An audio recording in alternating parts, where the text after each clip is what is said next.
Thursday, January 13, 2011. Dinner and Learn, God of Our Understanding, Lesson 7.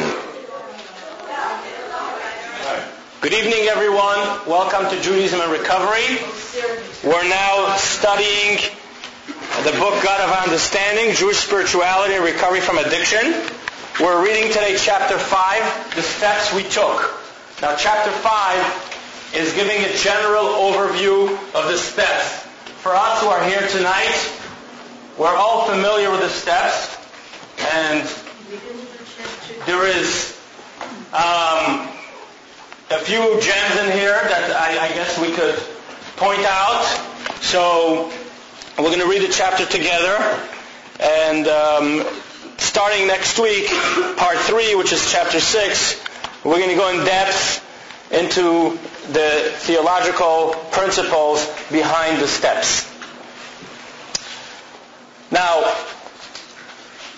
the path of the 12 steps and the big book of Alcoholics Anonymous followed a similar path a little bit of how today we have the Talmud. When God gave the Torah to the Jewish people on Mount Sinai, and I know you heard about the 10 Commandments, but actually there's 613 of them. The number 10 refers to the utterances that were given to the Jewish people at Mount Sinai publicly, but really when God gave the Torah to the Jewish people, He gave them 613 commandments. Those commandments are dispersed throughout the 5 books of Moses, but really a lot of them, if we only stick to the way they are revealed to us in the 5 books of Moses, are very cryptic. And it's very hard for us to understand how we should practice these commandments. That applies to how to put on tefillin. The fact that we make Kiddush on Friday night is not clearly spelled out in the Bible, in the 5 books of Moses, but it's one of the 613 commandments. So is Havdalah. So is eating matzah on Pesach, the shape of the matzah, how matzah is baked, etc. All these things are not specified in the Bible, but are part of an oral tradition. God gave Moses 2 sections, a written section and an oral section. The oral section was transmitted from generation to generation, from leader to leader. Every generation had their leaders who were their authority for the transmission of this tradition. And for hundreds of years, there wasn't one written book for the Jewish people besides outside of the Tanakh of the Bible. At the time of Rabbi Yehuda HaNasi, this was during the Roman Empire, the Jewish people started getting dispersed from the land of Israel for the first time, which means that up until then, since the Jewish people came out of Egypt and until the Roman Empire came about, the Jewish people pretty much lived together at all times. They were exiled together, and they came back to Israel together, but they all pretty much lived as a one nation, under the rule of one governing body and one rabbinical body. At the time, during the Roman Empire, when Jewish people started being dispersed willingly and unwillingly throughout the world, it was decided that the oral tradition will be forgotten or will be modified or distorted if it continues to be transmitted only orally. And at this time it was decided to write the Talmud as we know it, which started by first the Mishnah, which is short laws, and later by the Gemara, which is more lengthy discussions But all of these are basically transcripts of the oral tradition. If you knew that, you didn't know that. If you agree with that, you don't agree with that, it doesn't matter. What period is that? This was during the Roman Empire. Now, similar to that a little bit, I mean, I'm not comparing the Torah to the big book, don't get me wrong over here. But basically, in the early years of AA, there were no steps. There was no big book. There were alcoholics who recovered and shared their experience, their strengths, and their hope with others, and they shared what worked for them. And that's how the first 100 recovered. Or less than 100, whatever you want to follow. But eventually it was decided that if we want to continue sharing with others precisely how we have recovered, we can't do that orally. Because there will be distortions, there would be arguments. So therefore, they decided we have to write it down. And when they decided to write down the program, they still did not have steps. So we're going to read in this chapter a little bit the process by which they arrived to those 12 steps and how these 12 steps can be read in many different ways to bring out different points. Okay.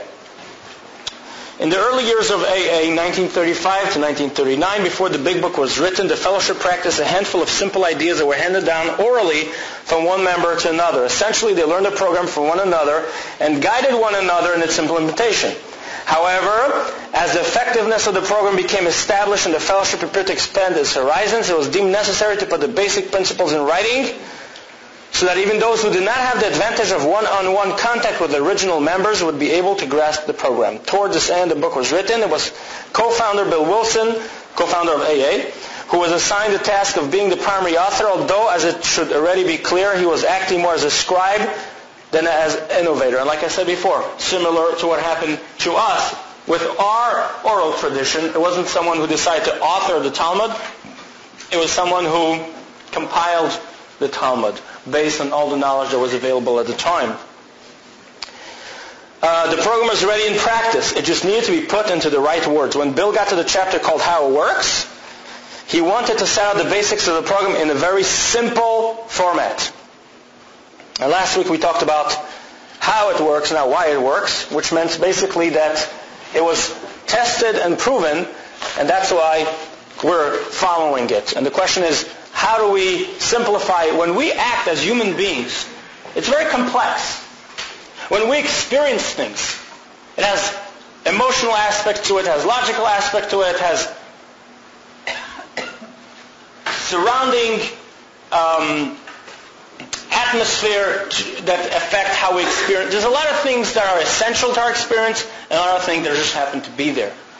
So when we want to transcribe this experience to others, we have to distill it and to figure out what parts of it were the essential part of it and which part of it were just, not as essential. So basically, to make it simple, we have to distill it. You know what distilling means? Yeah. Everyone understands the process of distillation, where we boil something up, and from the vapors, the condensation, we create the essence, the alcohol of whatever product we boiled up. Okay, so it was there before, it was not tangible, and then through a certain process, we're able to extract it. There's other ways to extract essences out of products by, they have these, I forget the name in English or in French for that matter, where they spin some centrifugation? Whatever. So we can extract from something complex the essence of it, which is basically what he needed to do. He was told, you got to figure it out how it works. Just don't give you your story you told us already. Everyone knows all the stories. We want to know how it works. In Until then, there never been any official concept of steps, let alone 12 of them. However, as mentioned in the earlier chapter, Bill had received from his friend Ebby Thatcher some basic ideas about spirituality that Ebby in turn had taken from the Oxford group. There were 6 main tenets, although they weren't officially numbered or even written down anywhere. So, what were these 6 tenets from the Oxford group? We admitted we were licked. We got honest with ourselves. We talked it over with another person. We made amends to those who had harmed. We tried to carry this message to others with no thought of reward. We prayed to whatever God we thought there was. And these were the principle of the Oxford group, which the Oxford group was a religious group that looked for ways to translate all of that religion into practical changes in their lives. In other words, spirituality. Spirituality is when I can take a principle, a godly principle, a religious principle, and utilize it in a way that changes the way I behave. When I do that, I am spiritual. When I can come up with a principle out of it, then I have a spiritual principle, a principle of spirituality. So these 6 tenets were how the Oxford group figured out a way to take what they knew from religion and to translate it into something practical, into something spiritual. And that in the beginning worked very well for alcoholics that wanted to change their lives. It wasn't specifically made for alcoholics. The Oxford group was open to everyone. But once it started working for alcoholics, the alcoholics adopted it and perfected it, if we can say perfected. It is interesting to note that according to one early AA member's autobiographical account, which is a story in the big book, Dr. Bob Smith also conveyed 6 basic principles to newcomers. As the author remembers, these ideas were like a prototype for the 12 steps. They were, 1, complete deflation. Imagine a balloon that's deflated. Usually the balloon has air in it. The material of the balloon does not change at all when it's inflated or deflated. It's just that the air is out of it. So complete deflation. So removing the air stuff in our life. Dependence and guidance from a higher power. Moral inventory. Confession, restitution, continue work with alcoholics. And by the way, you can see the chart on page 46. If you turn over the page, you can see the chart of the 6 concepts, the 6 tenets that came from the Oxford group on the left column, the left 2 columns, and their corresponding steps. And the 6 points of Dr. Bob would be on the right 2 right columns with the corresponding steps. You can see that step 10 didn't make it in any of the versions, and step 11 is only in one of them. So we see many of this, I'm going back, we see many of the same themes in both the lists and points that Ebby transmitted to Bill in the version taught by Dr. Bob, who admitted we licked, is pretty much the same as complete deflation, which leads to dependence and guidance from a higher power. These ideas were to form the basis of the first 3 steps. And we'll see later other ways to group the steps and to extract their essence. And that's pretty much what this chapter is from different sources. We got honest with ourselves, maybe part of initial surrender, and thus related to step 1-3. But maybe also part of taking an unflinching look at one's character, in which case it's the same as moral inventory, in which case is the basis of step 4.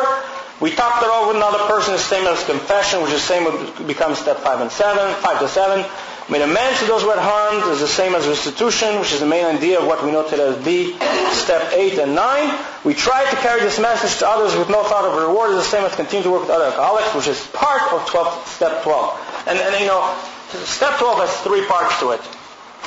And you would think that if Bill was not attached to number 12, he would just have 14 steps. And it's something that I thought a lot about, because there are really a lot of things are unrelated in there, and some steps could have been combined. So without attributing any divine power to Bill W., I think there's a class that you can find on JewishRecovery.org where we discuss how the three parts of step 12 actually build on top of each other and are meant to be part of one step. We pray to whatever God we thought there was, which is step 11, isn't mentioned clearly in the second list. We can see from the author's description of how Dr. Taub actually took him through the process that prayer was not only mentioned, but was a major emphasis. We see that early AA was not about the precise words, but the actions they took. And that worked just fine as long as newcomers could learn from those who had already begun working the program successfully themselves. However, if the program was to be able to transcend the limits of geographical proximity, as well as stand the test of time, then there would have to be some sort of codification of its most basic principles. Bill would later recall that he had at first a very difficult time with this task, and he described this in Come of Age, which was published for the 20th anniversary, the International Convention in St. Louis. And Bill talks about how he tried his best to figure out a way to number these things. And if you go in the second paragraph, he says, finally I started to write. I started to draft more than 6 steps. How many more I did not know. I relaxed and asked for guidance with a speed that was astonishing considering my jangling emotions. I completed the first draft. Maybe he was high on LSD or something. It took perhaps a half an hour. The words kept right on coming. When I reached a stopping point, I numbered the new steps. They added up to 12. There you go. So he assigns it to God, because we see before that he prayed to God, and that's how these 12 steps came about. So there's no magic to it. That's just the way they're written. That's the way we practice them today, and that's the way they work for us today, and that's why we're not reinventing the wheel. So, Bill submitted his manuscript for review by the members who suggested certain changes. After incorporating their edits, the steps took on the form by which they are recognized today. And those are the 12 steps as we know them, which I'm not going to read again, because you're familiar with them. But now we're going to talk about on page 47, alternative renditions. And the point of bringing all these alternative renditions is not, well, it's surely to enlighten the mood, but also to show how each person perceives the steps differently. Most of the people who wrote these different renditions were not people who sat down and studied the book and then said, oh, I found better ways to write these things because I'm an expert writer, because I'm a more creative person. These are people who practiced the steps, and after they practiced them and it worked for them, they decided to share their own experience of how it worked for them based on those 12 steps. So that's why it's important for us to read these things, so it gives us a different perspective. Every human being who has a spiritual experience, even if it follows a script, he will experience it differently than another person. Because we're unique human beings with our own set of intellectual capacities and with our own set of emotional capacities. So even when, let's say I read a prayer in my Siddur, in my prayer book in synagogue, that was written by a conference of 120 rabbis 2,000 years ago. Now they sat down and they figured out the best way to compose a prayer that would have the most spiritual impact on people who read it. The prayer was written by people who are experts in connections with God, in relationships with God, and they felt that these were the words that if a person utters them and means them, that would enhance their conscious contact with God. That would improve their conscious contact with God. Yet, these are just notes on a music sheet. And we sing them and we read them, and no two artists, no two musicians will interpret the same piece of music in the exact same way. And all of them are going to follow the notes of Beethoven, or Bach, or Rossini, or Verdi, or whatever you want to call them. But at the end, the music that comes out will be different based on who is interpreting it. So too with our spiritual experiences. They may be based on the same script, the 12 steps. But each one of us has a very different spiritual experience than other people. Not only because we have different sponsors, because even a sponsor and a sponsee, or members of the same group, will experience their steps differently. Will have a spiritual experience. It would be sad if everyone had the exact same spiritual experience. So the collective experience of the first 100 gave us the first set of steps. But really more and more people are practicing it, and more people are sharing their experience of how it came out. And some of these things were picked up by different people, and today with the internet it's easy to share. So we have a few alternative interpretations of how it works for different people. So let's read one of them. Number 1, it's called the 12 Steps Made Simple. Number 1, there's a power that will kill me. That's my disease, my addiction. There's a power that wants me to live. And that's God. Which one do I want? Do I want the power that's going to kill me, or the power that wants me to live? Now in parentheses, if you want to die, stop here. If you want to live, go on. Okay? So we made a decision. That's a decision. Do I want to live or do I want to die?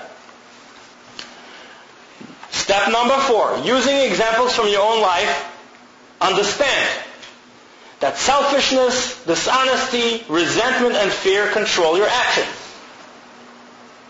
That's how we do the 4th step, the way the big book describes how to do the 4 steps with the columns and all that stuff. Number 5, tell all your private, embarrassing secrets to another person. 6, decide whether or not you want to live that way anymore. The way that your actions are controlled by your fear, resentment, dishonesty, and selfishness. The way that your life is full of embarrassing secrets. If you want your life to change, ask the power greater than yourself, the one that wants you to live, to change it for you. Because if you could have changed it yourself, you would have long ago. So we're clear with that. Number 8, figure out how to make right all the things you did wrong during the time that your actions were controlled by your fear, resentment, dishonesty, and selfishness. Fix what you can, because you can't fix everything, without causing more trouble in the process. That's important, because we're eager. Understand that making mistakes is part of being human. Duh. So then when you make a mistake, instead of beating yourself up for 7 days, just fix it immediately if you can. And could you imagine it takes 10 steps to discover that humans can make mistakes? Okay. Ask for help to treat yourself and others like the way you want your higher power to treat you, which is with love and acceptance and non-judgment. 12? Don't stop doing 1 through 11 and pass it on. Okay. That worked for that person. Let's go to the other page, next page, page 48. The 12 steps of insanity. That's somebody that tried it both ways. He did some R&D.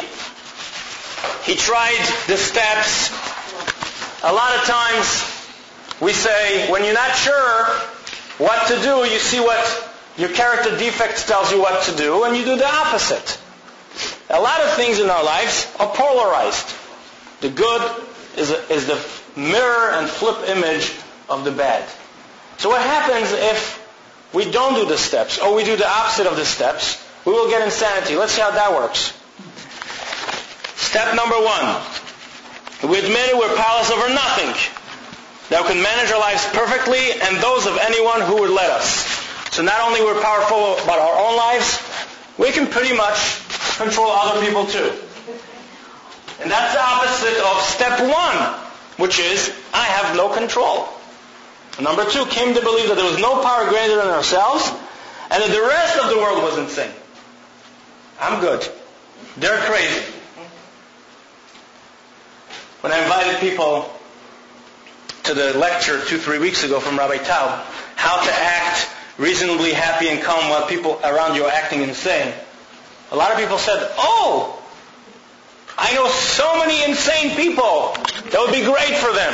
That's not what this lecture is about. The lecture is about you. Because guess what? You are acting insane for another person too. 3, made a decision to have our loved ones turn their will and their lives over to our care, even though they could not understand us at all. 4, made a searching and fearless moral inventory of everyone we knew. And by the way, this is still a very important step. Even for people who do follow the 12 steps of recovery, that's taking someone else's inventory is something that people struggle with all the time. And it has to do with what we read earlier in step 11, which is that we ask for help to treat yourself and others like the way you want your higher power to treat you, without any judgment, with love and compassion. And this is a pitfall that a lot of us fall into at any level of our recovery. Well, I can point out a lot of things that other people are doing wrong. Admitted to the world the exact nature of everyone else's wrongs. We're entirely ready to make others give us the respect we so rightfully deserve. Demanded that others do our will because we were always right. Made a list of all persons who had harmed us and became willing to go to any lengths to get even with them. Got direct revenge on such people wherever possible, except when to do so would cost our lives, or at least a jail sentence. Continued to take inventory of others, and when they were wrong, promptly and repeatedly told them about it. Sought through complaining and medication to improve our relations with others, as we would not understand them at all, asking only that they do things our way. 12. Having had a complete physical, emotional, and spiritual breakdown as a result of these steps, we blamed it on others and tried to get sympathy and pity in all of our affairs. And you get it. This is the flip side. This is the mirror. And it's funny, but it actually reveals to us the other side of not doing the steps. When I don't do step 12, then instead of going around and helping others, I go around and blaming others. And then I suck on them for their pity, their sympathy. Give me. All right, here's another one. Step 12, one word each, on the bottom of page 48. Number 1, honesty with myself. Hope is a power greater than myself that can restore us to sanity. 3, faith. We made a decision to turn it over faithfully, just like we turn over the piloting of the plane wherever we go to the pilots. We don't go checking in on them because we have faith that the pilot knows how to fly a plane. Courage.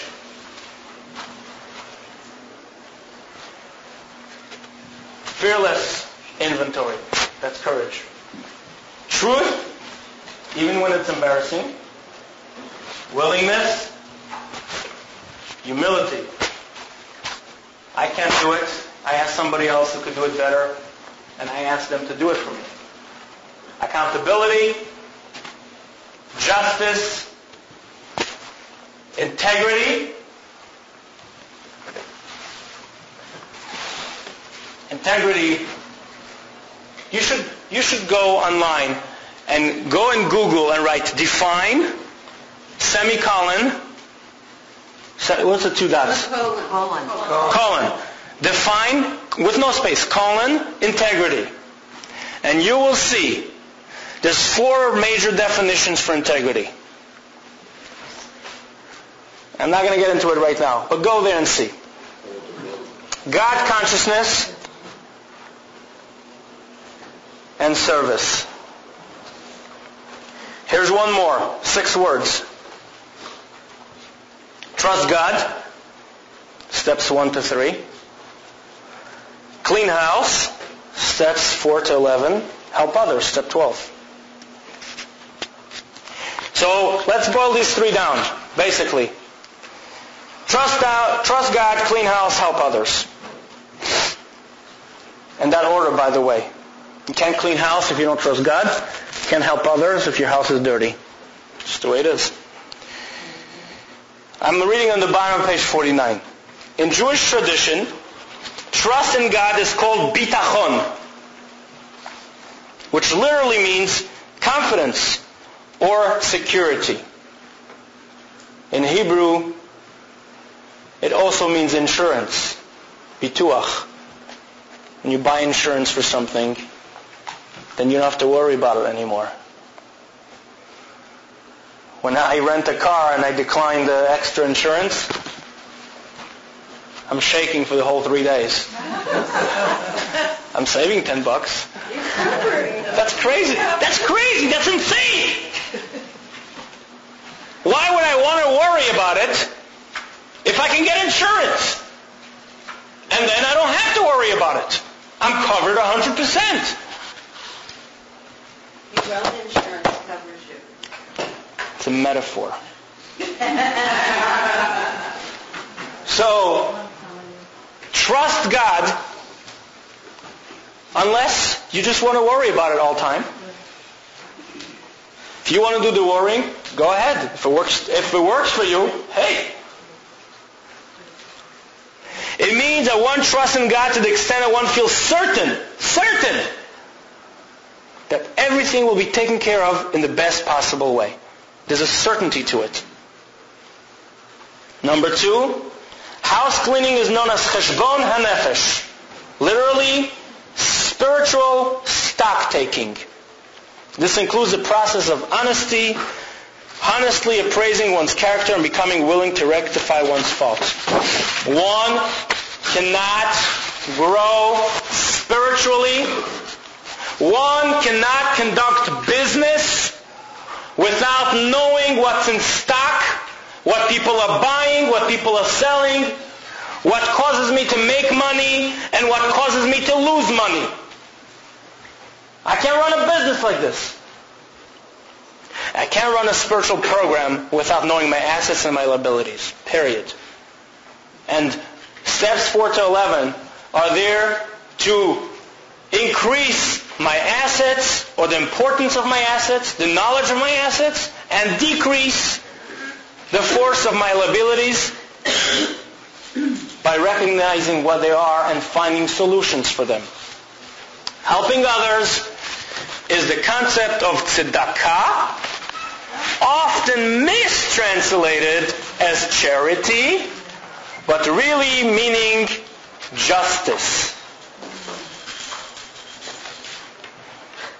What does it mean, justice? Acting charitably means doing something you really don't have to do, whereas justice means fulfilling a duty. Fulfilling commandments such as you shall surely open your hand to your brother or do not stand idly by your neighbor's blood is not simply a nice thing to do. It's an obligation. So in the Torah, there's no optional kindness. There's no optional sharing. There's no optional saving another person's life or not being harmful to their lives. In the Torah, it's a biblical commandment that if someone is hurting and you have the tools to help them, you have to help them. It doesn't say anywhere in the Torah that if someone's drowning, you should jump in if you don't know how to swim.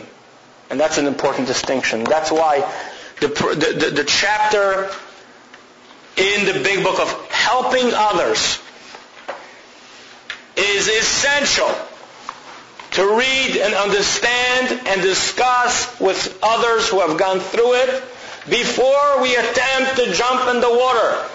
Because it is something, the first thing that we want to do when we find something great is, oh my gosh, I want to tell all my friends about it. And you should go in the program too. And I know how to fix your life. It's a mitzvah to save your brother if you know how to save him.